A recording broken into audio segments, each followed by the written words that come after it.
Dear friends, మనకు నిన్నటి రోజు CTET పేపర్ 1కి సంబంధించి CDPకి సంబంధించిన బిట్స్ ఒకసారి చూద్దాం. క్వశ్చన్స్ ఏ రకంగా అడిగారు, ఆన్సర్స్ కూడా మనం చూద్దాం. So misconceptions among students should be dash and intuitive guesses should be dash among students in primary grades. ప్రాథమిక స్థాయిలో పట మిస్కన్సెప్షన్స్ ఉంటాయి కదా, అమాంగ్ ద స్టూడెంట్స్ ఏం చేయాలి, should be dash and intuitive guesses should be among students in primary school. ఇక్కడ dismissed, discouraged, acknowledge, discouraged, ignored, discouraged, acknowledge and encouraged అని ఇస్తున్నాడు. అంటే మిస్కాన్సెప్షన్స్ ఉంటాయి, ఎక్నాలెడ్జ్ చేయాలి, అదే intuitive guesses should be encouraged చేయాలి. సో ఇక్కడ ఫోర్త్ ఆన్సర్ రైట్స్ ఉంది, acknowledge and encouraged. The ability of hand eye coordination, balance and and manual dexterity is affected in.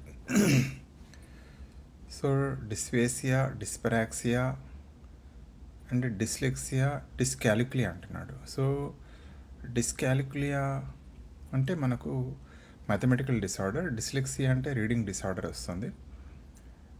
అంటే ఈ విధంగా కండరాల మధ్య కోఆర్డినేషన్ అయితే ఉంటుందో అది ఎందులో మిస్ అవుతుంది. డిస్ఫేసియా కూడా కాదు, ఇక మిగిలింది ఏంటంటే డిస్పరాక్సియా. అంటే ఇక్కడ ability of hand eye coordination, balance and mutual dexterity is affected. ఇక్కడ అంటే dyspraxia. So second one is the right answer. Development of children unfolded in random manner which does not have any pattern is multi dimensional and multi directional. వికాసం అనేది ఏంటంటే సమగ్రం కదా, multi dimensional. So ఏదో ఒక దాన్ని clue తీసుకొని ముందుకు వెళ్ళిపోవచ్చు. ఈ సినానమస్ విత్ గ్రోత్, ఈ సింపుల్ అండ్ యూనిటీ అంటారు కదా, ఈజ్ మల్టీ డైమెన్షనల్. మామూలుగా సర్వతోముఖ అభివృద్ధి అంటాం కదా, ఆల్రౌండ్ డెవలప్మెంట్. మల్టీ డైమెన్షనల్ అంటే ఫిజికల్ కానీ, కాగ్నిటివ్ కానీ, సైకోమోటర్ కానీ అన్ని కోణాల్లో వస్తే ఒక కోణంలో కాగ్నిటివ్ ఎఫెక్ట్ సైకోమోటర్ వస్తుంది. జనరల్గా ఇంకొక కోణంలో తీసుకుంటే స్కోలాస్టిక్, నాన్ స్కోలాస్టిక్ వస్తుంది, లేదా ఫిజికల్ డెవలప్మెంట్, తర్వాత మామూలుగా cognitive development, social development, emotional, అట్లా ఆ కోణంలో చూస్తే మల్టీ డైమెన్షనల్ అంటే మల్టీ డైరెక్షనల్ కింద వస్తుంది development of children. Principle of cephalocaudal development talks about dash of development. అంటే multi dimensional, orderly sequence, discontinuous nature, linear nature. Multiple dimension అనేది అయితే కాదు, డిస్కంటిన్యూస్ నేచర్ అనేది కాదు. ఇక మిగిలిన orderly sequence, linear nature. So ఈ రెండింటిలో concept. Which of the following is an effective strategy for teaching children with autism. Autism ఉన్న వారికి ఎట్లా చెప్పాలి, ఎఫెక్టివ్ స్ట్రాటజీ ఏంది అంటున్నాడు. Maintaining A predictable routine, using strict discipline and punishment, providing constant eye contact, avoiding use of any audio visual AIDS. ఇక్కడ 4 ఇస్తున్నాడు. ఇక్కడ elimination లోపల ఏంటి అంటే రెండవది యూజింగ్ స్ట్రిక్ట్, అంటే మనం elimination process using strict discipline and punishment అని మనం ఎలిమినేట్ చేయొచ్చు. అదేవిధంగా ప్రొవైడింగ్ కాన్స్టెంట్ ఐ కాంటాక్ట్ అంటున్నాడు. సో మిగతా మూడిట్లో అంటే కొంచెం దాన్ని ఒకసారి మళ్ళీ క్రాస్ చెక్ చేసుకోవాల్సి వస్తుంది. Which of the following are examples of authentic learning tasks for students in primary grades. So ఇక్కడ అథెంటిక్ లెర్నింగ్ టాస్క్స్ అంటే మనకు డైలీ లైఫ్లో మనం అప్లై చేసుకోవడం, నేర్చుకున్న విషయాన్ని డైలీ లైఫ్లో అప్లై చేయడాన్ని అథెంటిక్ లెర్నింగ్ టాస్క్ అంటారు. అంటే నిత్య జీవితం అప్లయింగ్ అంటాం కదా, అప్లయింగ్ అన్నట్టు. సో అదే సేమ్ అక్కడే ఇస్తున్నాడు. First one applying the concept to daily life, memorising set of definition, recalling the factual information from text book, copying answers from the friends notebooks. కాదు, ఇదేది కాదు. Applying the concepts to daily life, దాన్ని authentic learning task అంటారు. ఏ concept అయినా daily లైఫ్కి apply చేసుకోవడం. Talking aloud to oneself with no intent to communicate with others is dash in childhood. అంటే పిల్లలు మామూలుగా తమలో తామే మాట్లాడుకుంటారు, అంటే అది వేరే వాళ్ళకు కమ్యూనికేట్ చేయడం కోసం కాదు అని ఇది డాష్ ఇన్ చైల్డ్హుడ్ అంటున్నా. Abnormal and not common, normal and common.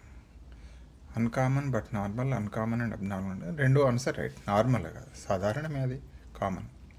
Which of the అంటే second is the right answer. Which of the following is an example of of a question, what requires student to generate creative solutions? Which of the following is an example అంటే కింది ప్రశ్నలో దానిలో ఒక ప్రశ్న ఉదాహరణ అంటున్నాడు. Which requires students to generate creative solutions అంటే సృజనాత్మకత పరిష్కారాలను వెతకాల్సి వస్తుంది, పరిష్కరించుకోవడానికి క్రియేటివ్ అవసరం అంటున్నాడు. ఏ క్వశ్చన్ అది. What are the various types of nouns, పెద్ద అది ఏం కాదు. How would you rewrite the given text from the perspective of an object rather than person. What is the definition of noun కాదు. How do you identify the subject of a sentence, అది కూడా కాదు. Creative దానికి second one is the right answer. According to Vygotsky theory, the zone of proximal development refers to zone of proximal development అంటే మనకు తెలిసిందే individual, the difference between individual development and probable development అంటే with help of others అనేది. చూద్దాం ఎక్కడ ఉందో. The level of skill or knowledge a student is unlikely to ever achieve కాదు. The levels of skills or knowledge a student must master to pass the test receive a grade కాదు. The level of skill or knowledge a student has already mastered కాదు. The level of skill or knowledge a student is capable of mastering with the help అంటే knowledgeable others తోటి master చేయడం అంటున్నాడు. Student is capable of mastering with help. Yes, fourth one is the right answer. Formative assessment assumes that అంటే అసలు formative assessment అంటే దీనికోసం దీన్ని expect చేస్తుంది. Qualitative parameters are biased and subjective కాదు. Learners should also be involved in the process of assessment. Competition is essential for learning కాదు. Negative అంటే elimination పోతున్నాం. Only quantitative parameters give correct feedback కాదు. ఇక్కడ ఏంటంటే అది కూడా ఎలిమినేషన్ ప్రాసెస్. ఇక మిగిలింది రెండోది, learner should also be involved in the process of assessment. అంటే మనం ఏం చేస్తామంటే మామూలుగా పిల్లలకు వేరే రకాల ఫార్మేటివ్ అసెస్మెంట్లో తీసుకుంటాం. పిల్లల యొక్క రెస్పాన్సెస్ గమనిస్తాం, అబ్జర్వేషన్ తీసుకుంటాం, వాళ్ళ ప్రాజెక్ట్ వర్క్స్ చూస్తుంటాం, తర్వాత పోర్ట్ఫోలియోలు ఇవన్నీ చూస్తాం కదా. జనరల్గా it should be learner should also be involved. ఇందులో ఉన్నది main 10th second one. Assertion reasoning type question చూద్దాం. ఇది ఏ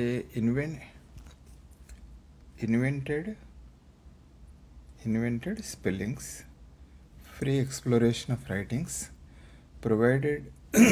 provided teachers with opportunities of authentic assessment of learners levels are given the vast linguistic diversity in the classroom. Assessment in language should be dynamic. Given the vast linguistic diversity in the classroom, assessment in language should be dynamic అనేది ఇస్తున్నాడు. రెండు కొంచెం ఇది మనం assertive reasoning type ఏది ఏ రైటా are రైటా ఇది కొంచెం ఆలోచించాల్సిందే. దయచేసి కొంచెం అంటే డీపర్గా అడిగాడు, ఆలోచించాల్సిందే ఇది. ఇంకా ఇంకొంచెం అంత లోతు ఉంది కాబట్టి అందుకే నేను ఆన్సర్ డైరెక్ట్ అయితే అని చెప్పడం లేదు, కొంచెం డైలమాలు ఉంది. Which of the following skill is not actively practised in the process of reciprocal teaching. Reciprocal టీచింగ్లో ఈ క్రింది స్కిల్ను మనం యాక్టివ్గా ప్రాక్టీస్ చేయం. ప్రిడిక్షన్, క్వశ్చనింగ్, క్లారిఫికేషన్, మెమరైజేషన్ అనేది రెసిప్రోకల్ టీచింగ్లో ఉండదు, ప్రాక్టీస్ చేయం. Which of the following hinders the process of effective problem solving. ఈ క్రింది వన్లో ప్రాబ్లమ్ సాల్వింగ్ లోపల ప్రాసెస్ని హిండర్ చేసేది brainstorming one of the important స్కిల్లే. అదేవిధంగా ఎనలాజికల్ థింకింగ్, అది కూడా కంపేర్ చేస్తాం, పోల్చుతాం. అంటే మనకు సమస్య పరిష్కరిస్తే అది ఇంకో రకమైన సమస్యను పరిష్కరించడంలో సహాయపడుతుంది, అది ఎనాలజీ. కాన్సెప్ట్ మ్యాపింగ్ లోపల లింకేజ్ చూస్తాం. రెస్పాన్సెట్ అంటే ముందే ఇట్లయితుందని ఊహించడం అవుతుందో రెస్పాన్సెట్ అంటారు. అంటే ఇది అయినా కరెక్ట్ అంటే ఎస్ అన్నిటికీ వేస్తారు, లేకపోతే లేదు, అది రెస్పాన్సెట్ అంటారు. అంటే మొదలే అనుకునేది ఒకే రకంగా ఉండడం దాన్ని రెస్పాన్సెట్ అంటారు. సో రెస్పాన్సెట్ అనేది మామూలుగా అది హిండర్ చేస్తుంది effective process problem solving. So ఇక్కడ ఆన్సర్ ఏంటంటే మూడోది రెస్పాన్సెట్. సో అసెటివ్ రీజన్ ఇంకోటి, learning is always situated in social context. What is learned cannot be separated from how it is learned and used. What is learned cannot be separated how it is learned and used. Learning is always situation in the social context. అంటే మనం learning is always, అభ్యసనం ఎప్పుడు కూడా social context పరంగానే జరుగుతుంది. రెండవది, అభ్యసనాన్ని మనం దాన్ని ఎలా నేర్చుకున్నాము, ఎలా ఉపయోగించాము అనే దాన్ని సెపరేట్ చేయలేము అంటున్నాడు. సో ఇక్కడ ఇవి రెండు అసర్టివ్ రీజనింగ్ రైటా రాంగా, లేకపోతే ఏ రైటు ఆర్ రైటు, లేదా అది ఆర్ ఇది కరెక్ట్ ఎక్స్ప్లెనేషన్, అట్లా చూస్తాం అసర్టివ్ రీజనింగ్. ఇది కూడా కొంచెం ఆలోచించి చేసుకోవాల్సిందే. అంటే డైరెక్ట్గా వెంటనే చేసే పరిస్థితి, అంటే వెంటనే చేయరాదు ఎవరైనా కూడా, కొంచెం చూడండి. Students with mastery goals oriented set, low goals to avoid failure, moderate goals motivated by fear and shame, realistic learning goals, అదేవిధంగా high goals to impress others. అంటే ఇక్కడ మాస్టరీ గోల్ ఓరియంటేషన్ అంటే ఏంటంటే మామూలుగా ఏదో ఒక అంశాన్ని మీద, ఒక స్కిల్ మీద నిపుణతను సాధించడం, అంటే మార్క్స్ కోసం కాదు. మార్క్స్ కోసం అయితేనేమో పర్ఫార్మెన్స్ ఓరియంటెడ్ అంటారు. కానీ మాస్టరీ గోల్ అనేది అంటే ఏంటంటే, అంటే మామూలుగా సబ్జెక్ట్ మీద కమాండ్ తీసుకోవడం. ఒక టాపిక్ని ఎన్నోసార్లు చదువుతాం, సబ్జెక్ట్ మీద కమాండ్ తీసుకోవడం, లేదా ఒక స్కిల్ నైపుణ్యాన్ని పదే పదే పదే మళ్ళీ చేస్తాం, అది మాస్టరీ గోల్ ఓరియంటేషన్ అంటారు. సరే, ఏదైనా ఇక్కడ ఏమంటున్నా అంటే మాస్టరీ గోల్ ఓరియంటేషన్ సెట్ అనేది దేని ఇక్కడ వస్తే మూడోది రియలిస్టిక్ లెర్నింగ్ గోల్స్, అది third one is the right answer. Attention deficit hyper active disorder is character by, అంటే ఏడిహెచ్డి అనేది ఏ లక్షణం కనిపిస్తుంది? Restricted and repetitive behavioural pattern, delayed motor and language skills, high level of depression and mood swings, ongoing pattern of impulsivity. ఇక ఇందులో ఎలిమినేషన్లో delayed motor language skills అయితే కాదు. మూడవది high level of depression and mood swings కూడా కాదు. Second third elimination అయిపోయినాయి. ఇక మిగిలిన రెండే, restricted and repetitive behaviours pattern, అంటే మమ్మల్ని రిపీట్ అవుతుంది behaviour, attention deficit hyper active disorder, repetitive behaviours కాదు ఇది కూడా. ఆన్గోయింగ్ ప్యాటర్న్ ఆఫ్ ఇంపల్సివిటీ, అంటే వాళ్ళు ఇంపల్సివ్గా బిహేవ్ చేస్తుంటారు, ఆన్గోయింగ్ ప్యాటర్న్ ఆఫ్. సో ఇక్కడ ఫోర్త్ వన్ అనేది అట్లా ఎలిమినేషన్లో తీసేస్తే ఫోర్త్ వన్ కరెక్ట్ అని వస్తుంది. In inclusive class room the curriculum should be dash and instruction should be dash. ఎట్లా ఉండాలి అంటే curriculum should be flexible and instruction should be uniform. First ఆన్సరే రైట్, ఫ్లెక్సిబుల్ అండ్ యూనిఫామ్.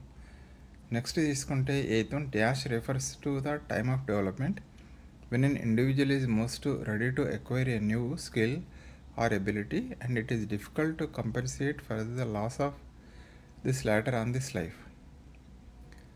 అంటే refers to the time, ఈ time అనేది చాలా ముఖ్యమైనది ఒక వ్యక్తికి.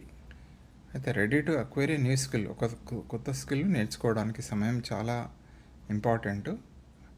And it is difficult to compensate for the loss of this later life. ఒకవేళ ఆ సమయం పోతే మనకు ఇక మళ్ళీ కష్టమవుతుంది దాన్ని పూరించడం అనేది అంటున్నాడు ఇక్కడ. అదేంటిది డాష్ రెఫర్స్, అదేంటి సెన్సిటివ్ పీరియడా, జోన్ ఆఫ్ ప్రాక్సిమల్ డెవలప్మెంటా, డెవలప్మెంటల్ మైల్ స్టోనా, తర్వాత డెవలప్మెంటల్ టాస్కా అనేది ఇక్కడ ఇస్తున్నాడు. సో దీని sensitive period refers to, so ఇక్కడ చూడాలి, ఇక్కడ 4 ఇస్తున్నాడు, చాలా అంటే ఇంపార్టెంట్. కొంచెం దాన్ని మళ్ళీ కూడా మీరు అన్నట్టు మనం అనుకున్నట్టు కొద్దిగా ఆలోచించుకొని చేద్దాం, అది ఫైనల్ ఆన్సర్ ఫైనలైజ్ చేద్దాం, మళ్ళీ తర్వాత మీకు ఇన్ఫర్మేషన్ ఇస్తాను. Which principle of development is illustrated in the following statement?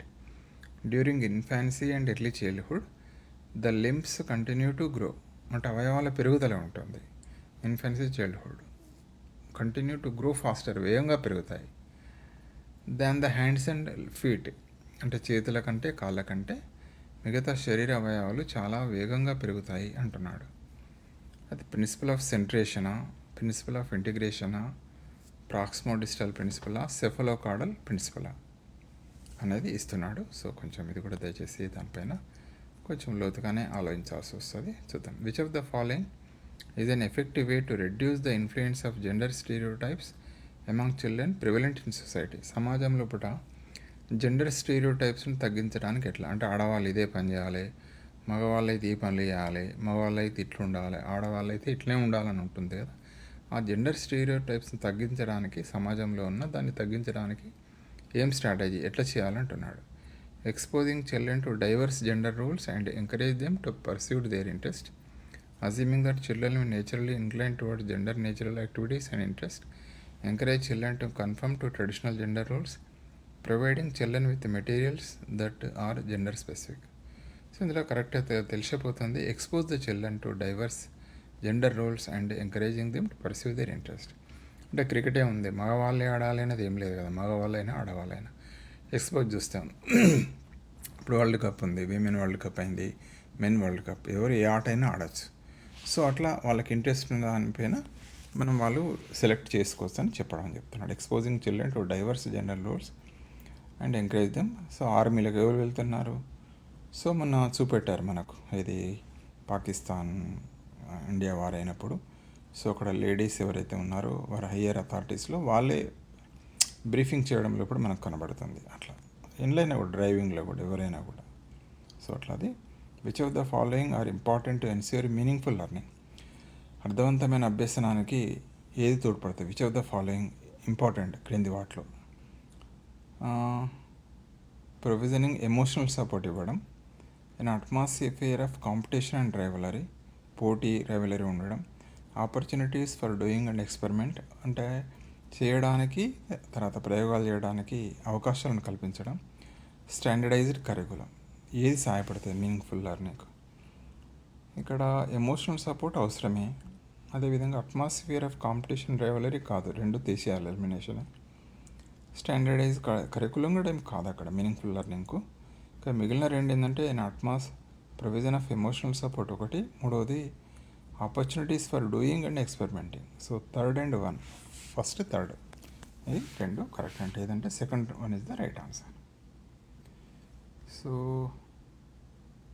Teacher should provide lot of scaffolding to children in the form of prompts and cues. Jean Piaget emphasized the more knowledgeable others play a significant role in the advancing children cognitive skills through the social interaction. So Jean పియాజే కాదు, ఇది అన్నది ఎవరంటే Vygotsky. So second అయితే complete wrong, మనకు కనబడుతూనే ఉంది. పియాజే కాదు, అక్కడ చెప్పింది ఏంటంటే మామూలుగా మోర్ నాలెడ్జబుల్స్ అన్న పదం, అదర్స్ అన్న పదం ఇక్కడ వైగాట్స్కి కింద వస్తుంది. So R is wrong. Teacher should provide lot of scaffolding to children in the forms of prompts and lot of అంటే అవసరమైనప్పుడే వేయాలి, కానీ ఎప్పుడు పడితే అప్పుడే వేయాలంటే రెండు రాంగే, both and R false. So second one is the answer. ఇక 23 ఇది కూడా, an effective pedagogical strategy is to ask children to make linkages of new information with the already know. So ఇక్కడ మనం పూర్వజ్ఞాన పరిశీలన చేస్తాం. అంటే ఎఫెక్టివ్ స్ట్రాటజీ నేర్చుకోవడానికి ఏంటంటే పూర్వజ్ఞానంతో ప్రస్తుత జ్ఞానాన్ని లింక్ చేసుకోవడం అనేది అంటున్నాడు. To ask children to make linkages of new information with the identify commonalities and differences, help children to organize information which help them to think as well as remember better. అంటే identifying the commonalities, అంటే common ఉన్నాయి, అదేవిధంగా differences can help children to organize information which help them to think as well as అని అంటున్నాడు. అంటే okay, ఇవి రెండు కరెక్టే అనిపిస్తున్నాయి. అదేవిధంగా మామూలుగా చెల్పుతాయి, ఇది కూడా కరెక్ట్ అనిపిస్తుంది. అంటే correct explanation of A, third one is the right answer. Extrinsic motivation comes from, while intrinsic motivation is based on avoidance of punishment, rewards such as prizes, approval of others, personal satisfaction, approval of others, personal satisfaction, rewards such as prizes. Extrinsic motivation comes from, జనరల్గా మనకు first అంటే మొదటి పదమే రావాలి. అక్కడ ఏంది approval of others. Extrinsic motivation ఏంటంటే appreciate చేయడం, ఇక్కడ అప్రూవల్ ఆఫ్ అదర్స్. అదేవిధంగా ఇంట్రిన్సిక్ మోటివేషన్ దేని మీద డిపెండ్ అవుతుంది? పర్సనల్ సాటిస్ఫాక్షన్ కదా. పర్సనల్ సాటిస్ఫాక్షన్ అనేది ఇంట్రిన్సిక్ మోటివేషన్. సో ఆటోమేటిక్గా ఇక్కడ మనం సెకండ్ వన్ తీసుకుంటే ఆటోమేటిక్గా వచ్చేస్తుంది, ఇది రైట్ ఆన్సర్. నెక్స్ట్ బయట 25 అసలు creativity needed to be nurtured by presenting practical problems and issues to the children for competition and reflection. Reasoning creative children have ability to discover something that is novel and needed need intellectual stimulation. So ఇది కొంచెం ఆలోచించాల్సి ఉంటుంది. 25వ చూద్దాం తర్వాత. According to Piaget, which of the following is an example of assimilation? Assimilation కు ఉదాహరణ ఏంది? A child learned to ride a cycle with a training wheels. A child learning to ride a cycle with the training wheels. Assimilation. A child learns to tie their shoes for the first time. A child learns a new word from a familiar object. A child realizes a dog and cat are both animals. రెండు animals అని మామూలుగా భావించడం అనేది ఇస్తున్నాడు ఇక్కడ. So ఇక్కడ ఉన్న దానిలో మనం ఎలిమినేషన్లో తీసుకోవచ్చు. ఫస్ట్ టైం షూ కట్టుకోవడం కాదు assimilation. A child learns new word for a familiar object కూడా కాదు. ఇక మిగిలింది a child learns to ride a cycle with training wheels కాదు. ఇక child realise that dog and cats are both are animals. Fourth one is the right one. In response to the question, it is alright to steal the chocolate from a freezer in the absence of your parents. 4-year-old Meena replied, it will be wrong because doing so can cause punishment from parent. Meera's moral reasoning depicts which stage of Lawrence Korbel theory of moral development. ఒకటి post conventional, రెండు pre conventional, conventional, formal, conventional. Pre conventional ఆటోమేటిక్గా వెళ్తుంది. అంటే obedience for avoidance of punishment అనేది మనకు ప్రీ కన్వెన్షనలే. So second one is the right answer. According to John Piaget theory development, children develop dash by the end of the sensory motor stage.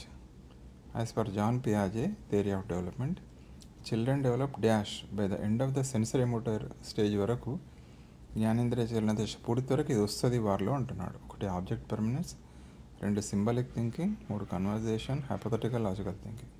So object permanence sensory motor స్టేజ్లో ఒకటి వచ్చేది object permanence. As per అంటే ఇందులో first one is the right answer. As per Lev Vygotsky inner speech is a sign of cognitive immaturity among the children కాదు. Occurs from birth until the age of 3 కాదు.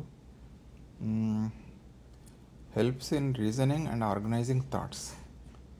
So helps in reasoning and organizing thoughts. 4 hinders the cognitive development of children. So ఎలిమినేషన్లో మనకు 3 వెళ్ళిపోతున్నాయి, 1 to 4 ఎగిరిపోతాయి. Third ఏంటంటే organizing థాట్స్ను క్రమబద్ధీకరణ చేయడం అనేది ఇక్కడ very important. So helping reasoning and organizing thoughts. Third one is the right answer. ఇక critical thinking and students can be prompted by. Critical thinking ఎట్లా డెవలప్ చేయొచ్చు? డిస్కరేజింగ్ కొలాబరేషన్స్ తప్పు, encouraging students to do rote rehearsal తప్పు, encouraging questions such as what and why how, discouraging metacognition. So ఇక్కడ 1 to 4 అనేది ఎలిమినేషన్లో ఎగిరిపోతాయి. ఇక మిగిలిన third one encouraging questions such as what, why, how. దాని ద్వారా పిల్లల్లో పట్టిందంటే క్రిటికల్ థింకింగ్ డెవలప్ చేయొచ్చు. So thank you for watching this video. ఇది మనకు CTETకి సంబంధించిన మనకి ఏదైతే ఉందో అది బిట్ అనేది మీకు తెలిసిందే. ఈ రకంగా CTET పేపర్ 1లో వచ్చిన బిట్స్ ఇవి. థ్యాంక్ యూ అండి. Thank you for watching this video. Kindly subscribe for our channel దయచేసి.